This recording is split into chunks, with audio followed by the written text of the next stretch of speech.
धार्मिक मान्यताओं के अनुसार दीपावली से पहले आने वाली एकादशी सबसे खास मानी गई है माता लक्ष्मी को प्रसन्न करने के लिए।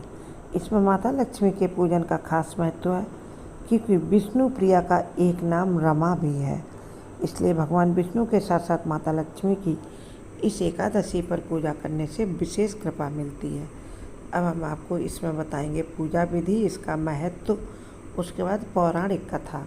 इससे पहले हे माता रानी, जो कोई जय माता लक्ष्मी लिखकर आपके चरणों में सब्सक्राइब लाइक समर्पित करके वीडियो को शेयर और लाइक कर दे, चैनल को सब्सक्राइब कर ले, उसके घर को आप सभी खुशियों से भर देना।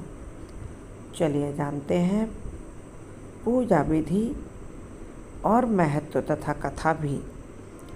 रमा एकादशी के दिन आप सुबह जल्दी उठकर स्नान करें। उस स्नान के जल में एक चुटकी हल्दी मिला लें, जिससे आपके मन की, शरीर की सारी नेगेटिविटी दूर होगी। और घर के मंदिर में फिर आप दीपक जलाएं। हो सके तो पीले वस्त्र पहने। भगवान विष्णु को, माता लक्ष्मी को गंगा जल से अभिषेक करें। उसमें तुलसी के पत्ते अवश्य डालें, लेकिन एकादशी के दिन तुलसी के पत्ते भूल कर भी ना तोड़ें। पहले से तोड़कर रखे हो तो डाल लें। इस दिन भगवान विष्णु और माता लक्ष्मी की पूजा करें। उन्हें पीले पुष्प और तुलसी दल समर्पित करें तथा खीर का भोग लगाएं। खीर चावल की ना बनाएं, साबूदाने की बना लें, या फिर केवल मखाने और पंचमेवा की खीर बना लें। संभव हो तो व्रत उपवास अवश्य रखें, नहीं तो पूजन ही करें। पूजा के पश्चात भगवान विष्णु की, माता लक्ष्मी की आरती करें। पीली मिठाई तथा ऋतुफल का भोग लगाएं या मखाने की खीर का भोग लगाएं।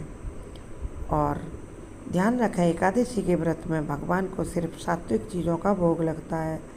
इस दिन अधिक से अधिक भगवान में ध्यान लगाएं, मंत्रों का जाप करें।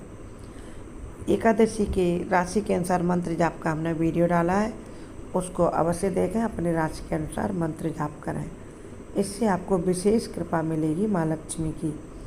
हो सके तो रात को जागरण करें, ना रात के 2 पहर तक अवश्य जगें और कीर्तन करें या भगवान नाम जाप करें। महत्व, इस एकादशी का बहुत अधिक महत्व। भगवान श्री कृष्ण ने धर्मराज युधिष्ठिर को रमा एकादशी के बारे में, महत्व के बारे में बताया था और कहा था कि हे युधिष्ठिर, सच्चे मन से इस व्रत को करने से अश्वमेध यज्ञ, वाजपेय यज्ञ के बराबर फल मिलता है तथा धार्मिक मान्यता के अनुसार सारी आपकी आर्थिक समस्याएं दूर हो जाएंगी। और अब हम आपको सुनाएंगे कथा। कथा सुनने से भी देवी भगवती लक्ष्मी प्रसन्न होती हैं।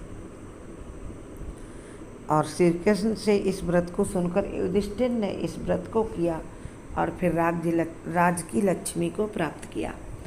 रमा एकादशी की पौराणिक कथा हर व्यक्ति को सुनना चाहिए, इससे माता लक्ष्मी विशेष कृपा करेंगी। एक प्राचीन काल में राजा मुचकुंद नाम के एक राजा थे।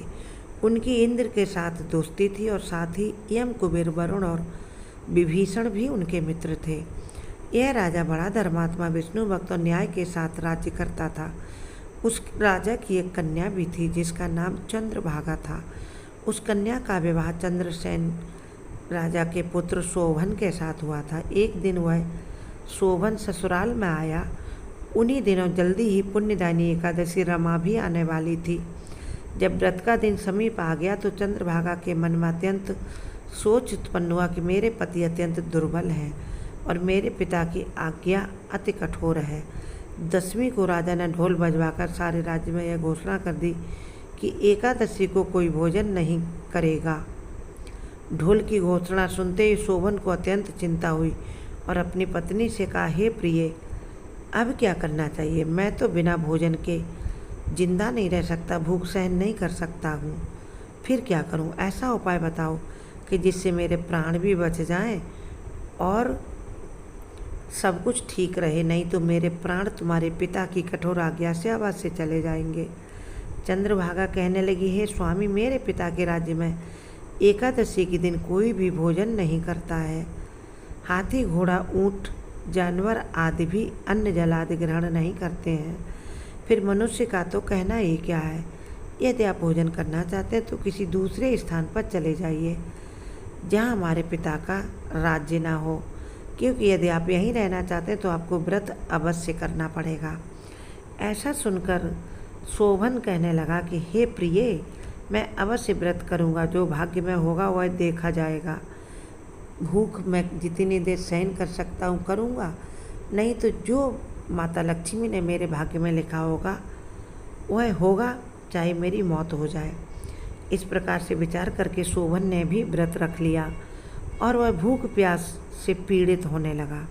जब सूर्य नारायण अस्त हो गए, रात्रि को जागरण का समय आया तो कीर्तन का समय था, लेकिन शोभन को बड़ा दुख हो रहा था। उससे भूख सहन नहीं हो रही थी। प्रातःकाल होते शोभन के प्राण निकल हो गए, यानी सवेरा होने से पहले शोभन की मृत्यु हो गई। तब राजा ने सुगंधित काठ से उसका दाह संस्कार करवाया, चंदन की लकड़ियाँ रखवाई, परंतु चंद्रभागा ने अपने पिता की आज्ञा से अपने शरीर को अपने पति के साथ सती नहीं किया और शोभन की अंत्येष्टि क्रिया के बाद अपने पिता के घर में रहने लगी। रमा एकादशी के प्रभाव से शोभन को मंदराचल पर्वत पर धन धान्य से युक्त शत्रुओं से रहित एक सुंदर देवनगर प्राप्त हुआ।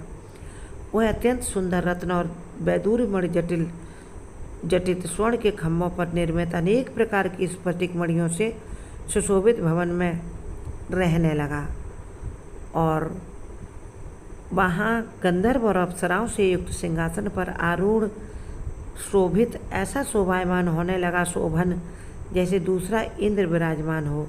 एक समय राजा मुचकुंद नगर में रहने वाले एक सोम शर्मा नामक ब्राह्मण, जो राजा मुचकुंद के नगर में रहते थे, सोम शर्मा, वह तीर्थ यात्रा करते घूमते फिरते उधर जा पहुँचे।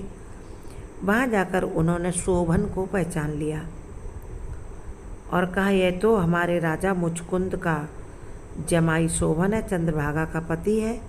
उसके निकट गया उसको पहचान कर, और शोभन ने भी उसे पहचान लिया। अपने आसन से उठकर उसके पास आया और प्रणाम आदि करके कुशल प्रश्न किया। ब्राह्मण ने कहा, राजा मुचकुंद और आपकी पत्नी कुशल से नगर में भी सब प्रकार से कुशल है, परंतु हे राजन, हमें आश्चर्य हो रहा है। आप अपना वृत्तांत कहिए। ऐसा सुंदर नगर जो न कभी देखा न सुना, आपको कैसे प्राप्त हुआ? आप इसके राजा कैसे बने? तब शोभन बोला कि कार्तिक कृष्ण की रमा एकादशी का व्रत करने से मुझे माता लक्ष्मी की कृपा से यह नगर प्राप्त हुआ, परंतु यह अस्थिर है।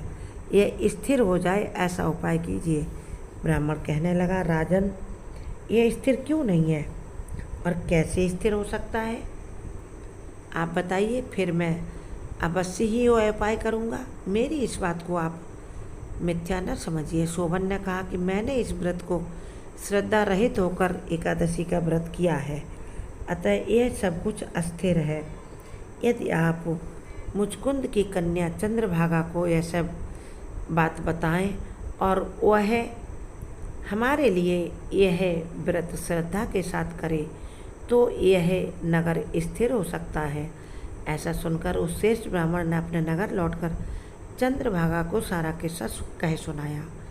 ब्राह्मण के वचन सुनकर चंद्रभागा बड़ी प्रसन्नता से ब्राह्मण से कहने लगी, हे ब्राह्मण देवता, आपने ये सब बातें प्रत्यक्ष देखी हैं या स्वप्न की बातें कर रहे हैं? ब्राह्मण कहने लगा, हे पुत्री, मैंने महावन में तुम्हारे पति को प्रत्यक्ष देखा है। वह उस नगर का राजा है, साथ ही किसी से विजय न हो ऐसा देवताओं के नगर के समान उसका नगर भी देखा है। उसने यह भी कहा है कि यह स्थिर नहीं है। जिस प्रकार वह स्थिर रह सके सो उपाय करना चाहिए। चंद्रभागा कहने लगी, हे ब्राह्मण देवता, तुम मुझे वहाँ ले चलो।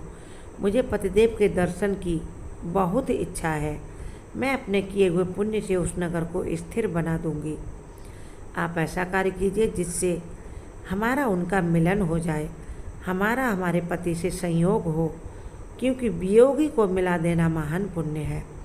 ब्राह्मण सोम यह बात सुनकर चंद्रभागा को लेकर शोभन के पास पहुंच गया और उसने सारी बात वहाँ के वामदेव जी को बता दी। चंद्रभागा मंत्रों के उच्चारण करने लगी और उन्होंने मंत्रों के उच्चारण से चंद्रभागा का अभिषेक कर दिया।